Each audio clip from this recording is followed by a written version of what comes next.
Throughout Hunter x Hunter, the true motivation of the Phantom Troop to carry out the Kurta massacre has never really been addressed. And in fact, every time we do learn something new about this event, it only makes what happened that much more confusing. At first, it does seem like a fairly simple act of revenge. The Phantom Troop wandered in and slaughtered the clan due to some sort of transgression that the Kurta people committed against Meteor City, and this conclusion is reached because the troop did leave a note with what was left of the Kurta corpses with the Meteor City motto: "We'll accept anything you leave here, but don't ever take anything away from us," thus implying that the Kurta clan took something away from them. But exactly what this is has always been impossible to pinpoint. The only thing we really know for a fact that was taken from the Phantom Troop was Sarasa, and even though all of the theories in the world exist attempting to link the Kurta to Sarasa's death, it's not a very clean idea to say the least, and it's pretty much completely countered by the fact that Uvogin didn't even remember who the Kurta clan were when he first confronted Kurapika. If they were part of Sarasa's murder, there is no way that Uvogin would forget. But that's what makes this event that much more tragic, because the way Uvogin describes it is like, it wasn't really a big deal. It was just another day on the job, and that's our second classic massacre motive, which is financing. The Scarlet Eyes are some of the rarest body parts in the Hunter x Hunter world, highly prized by collectors, and it's speculated that the troop may have done this purely to finance their activities, which could very well be the case. But there's also a more recent idea, which is that the Phantom Troop found Sheila's book, which she gave to Kurapika and Pyro in exchange for saving her, Sheila also being a childhood friend of the troop who just disappeared one day. And so the idea is that the troop stormed in, found the book, realized that, oh my god, it's the same one that belonged to Sheila, and assumed that the Kurta clan had something to do with Sheila's disappearance. Which we know was just because Sheila ran away. She wasn't really into the revenge stuff that Chrollo was plotting. But the troop could have seen this as evidence that the Kurta clan perhaps killed Sheila and took her belongings, which is why they proceeded to massacre the clan in the most horrific way possible, and also left the note with the Meteor City motto. It's a very emotionally compelling theory, but I would say it's pretty light on logic, because it doesn't answer why the Phantom Troop were in the Luxo province to begin with, and why, in Uvogin's words, Chrollo was so fixated on the Scarlet Eyes. But we've had a recent Chrollo revelation in the latest batch of Hunter x Hunter chapters, informing us that his skill hunter ability is even more complicated and costly than we knew, and that Chrollo now has to perform an extra condition of stealing a national treasure before he can take a certain ability. So here's my idea, right? The Kurta massacre was also concocted as a bonus condition for Skill Hunter. Chrollo deliberately sought out something rare, powerful, and difficult to achieve, purely as a prerequisite to steal a different powerful and rare ability. Because the best Nen users in the world of Hunter x Hunter all understand one very key principle, and that principle is if you don't have enough raw aura to power a Nen ability that you want to create, then what you need to do is keep stacking restrictions and limitations to offset the aura cost with a new cost, being the difficulty of performing the ability in the first place. It's sort of like taking out a loan. Kurapika, for example, does not have the raw aura required to power his set of chains, so what he needs to do is he needs to rock up at the Nen Bank, request a withdrawal, and make his regular repayments for the aura that was loaned. In Kurapika's case, those repayments consist of days of his own life with Emperor Time, and he also has some strict contractual obligations in regards to how he spends that aura. But by stacking up these conditions, Kurapika became a top-tier Nen user in less than a year after learning that Nen even existed. It's a power system that gives a distinct advantage to intelligence and creativity, and a genius within this system is capable of pulling off pretty much anything you can imagine, because all you need to do is keep compounding. If you can keep meeting the compound requirements, you can do anything. Every restriction you place on yourself multiplies your aura by the difficulty of said restriction. And to demonstrate this, we just need to look at a certain Jing Freaks, quite possibly the smartest Nen user of the current generation, and it's not difficult to see why, as he was the primary visionary and architect behind Greed Island, also known as the most complicated Nen ability in existence. So Greed Island is powered by the aura of the Game Masters, Razor, List, Dwin, etc., but they're only capable of doing so because of the restriction stacking that Jing painstakingly yet casually designed. Take the most basic aspect of Greed Island, which is a spell card. These are the lifeblood of the game, and the only reason why they can exist is because each spell is subject to a stacking of, on average, 8 conditions. For a comprehensive list, these spells can only be used within the bounds of Greed Island, they can only be acquired from the card shop, they can only be purchased in randomized packs, they can only be used by legal players, the spells themselves must also have a legal target, the spells must be activated by saying their name and then on, spell cards vanish once used, and each individual spell has further restrictions depending on what it does and if if it interacts with other spells or other cards. So each Greed Island spell has at least 8 conditions stacked just to be functional. Because even if you had 100% of all of the aura that the Hunter Association was capable of generating, that raw aura would not be enough to power this ability without restrictions. But Jing made it work. And Razor aside, who's a bit of an aura beast, he did so by using people whose aura reserves aren't anything particularly special. Like Dwun. Dwun is not an aura powerhouse, but that is the power of continuously compounding restrictions. In the case of Jing, look, he's a questionable man. He's a bit unpopular because of the father issues, but he's not an overly malicious guy. But what happens when a Jing level intellect is possessed by someone with those darker intentions? Well, what happens is you get Chrollo, a man who is prepared to do anything to accomplish his goals, and instead of screwing around with fiddly conditions to create fun card games, he's the kind of man to go all out and say, I, Chrollo, want this amazing power. It's pretty rare though, can't get it with my usual book tricks, so I need to come up with an idea. And that idea is that I'm going to set a restriction on myself that I, Chrollo, need to commit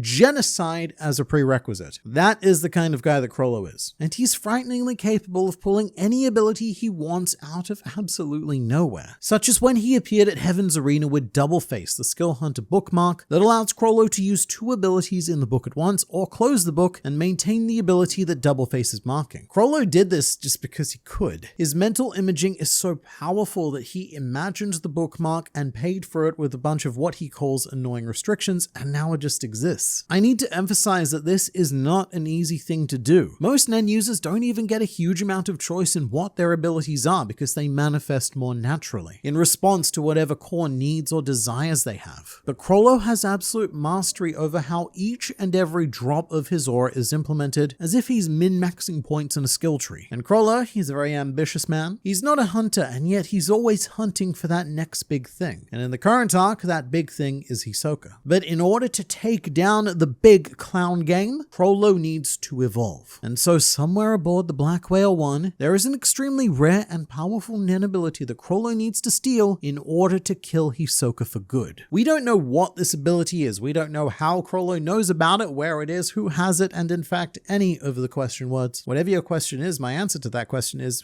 I don't know. But what we do know is that the ability is so powerful that not even the existing conditions of Skill Hunter are capable of stealing it. Which, to be clear, the basic function of Skill Hunter already requires clearing 4 conditions, all of which are extremely difficult to complete as is. But now, in order to steal this ability, Chrollo has needed to add a 5th condition, and he describes this as follows. The power I need to kill Hisoka for good this time. In order to steal such a rare and powerful ability and put it in the book, I have to achieve stealing a national treasure level item before the usual activation conditions. Now this was a bit of a shock because I'd always assumed that Skill Hunter could be used for anything, but of course it can't. Because the 4 original conditions each multiply the Skill Hunter ability, but that would still be pretty meaningless if the ability that Chrollo is trying to steal has a higher value than Skill Hunter even after that multiplication. One way you could think about it is storage. Chrollo only has a certain amount of memory with the Skill Hunter ability, and this ability that he's trying to steal on its own requires more memory than Skill Hunter has. So what Chrollo needs to do to run this ability is upgrade his system, but that comes at a big cost. Because the condition of stealing a national treasure is no easy feat, especially because each of the Karkin relics that Chrollo has his eye on as a potential thievery target form a complicated Nen ability of their own, powering the succession contest. So it's quite an extreme restriction to impose on oneself, but Chrollo has done the aura maths and figured that this is the only way forward. And so that brings us back to the Kurta Massacre, because this action suddenly makes all the sense in the world if it was an extra condition that Chrollo needed to steal a different ability. As when Uvagin did finally remember why Kurapika was rather upset with him, he stated, Chrollo took quite a liking to those eyes. That was a major task. They were pretty powerful. Which is high praise coming from Uvagin, one of the most insane enhancers that Hunter x Hunter has ever seen. For the Kurta clan to give him a challenge means that they were a properly dangerous combat force. Compare that to, say, the Shadow Beasts, who are nothing to Uvagin, or even the Chimera Ants, who more or less failed to give the other Phantom Troop members a challenge when Zazan's colony settled in Meteor City. Those ants weren't a joke either, but the troop still very casually dismissed them. They weren't all that difficult, but the Kurta clan, mate, that was tough apparently. The Kurta clan were not your average targets, and it's almost as if Chrollo deliberately chose the toughest possible target, which in the world of Nen, completing that would would result in the biggest possible benefit. At the moment, all we really have are Uvergin's words, which were again that Chrollo was fixated on the Kurta rise, so the condition could have been quite similar to the current day condition of stealing a national treasure, and what Chrollo may have had to fulfill was the stealing of these extremely rare and powerful body parts. It also could have been even more vague than that. It could have been a financial condition that only the stealing of the Scarlet Eyes could cover, as in Chrollo sets himself a condition of, say, in one night I've got to steal X amount of value, and considering that one pair of Scarlet Eyes sold for 2.9 billion Jenny at auction, this could have been a way to farm lots and lots of cash for such a condition, because there's probably not a lot of other ways to make that kind of money all in one night. So the motive could have been financial, the motive, it still could have been revenge, but it's such an extreme act that I also think this could have been a prerequisite condition for Chrollo, and very potentially one required to initially conjure the Skill Hunter book itself, one of the most powerful Nen items in Hunter x Hunter, because as far as we're aware, the earliest known appearance of this book was 3 years ago when Silver Zoldyck fought Chrollo and discovered the Hatsu. Meanwhile, the Kurta clan massacre was somewhere between 5 to 6 years ago, and initially I thought that the massacre could have been a prerequisite to gain an ability to find and or punish Saras's killer, which we now know is a man named Riz North, who it's implied that the troop did find and rather brutally exact vengeance upon. However, he was killed in 1991 according to the Hunter x Hunter timeline, whereas the Kurta massacre would have occurred in 1994. So whatever Chrollo was working towards either way probably had little, if anything, to do with Sarasa. I mean, it does have something to do with Sarasa just by association, because the fourth prince of the Kakian Empire ended up buying the bulk of the harvested Scarlet Eyes, and it was his mafia family who were also associated with Sarasa's murder in the first place. Plus, Sarasa's friend Sheila was also in the area at the time, and she was the person who discovered the remnants of the clan. So it's not as if there's no connection. The specter of Sarasa still lingers very powerfully over this event, but as of yet there's no direct connection. It feels like we're still missing one incredibly massive piece of the puzzle, one that will eventually be revealed to us, because Togashi is slowly closing in on this story, giving us small pieces with every batch of chapters. But right now, the Kurta massacre seems like a perfect storm of events and a true nexus point of the Hunter x Hunter world that has set up our current succession contest events. And what I would like to believe is that Chrollo did need a better reason to carry out this massacre than we currently know. Not that having a better reason would make the act in any way forgivable, but I can certainly see this being a mixture of revenge, financing, as well as an important step for Chrollo to level up his abilities.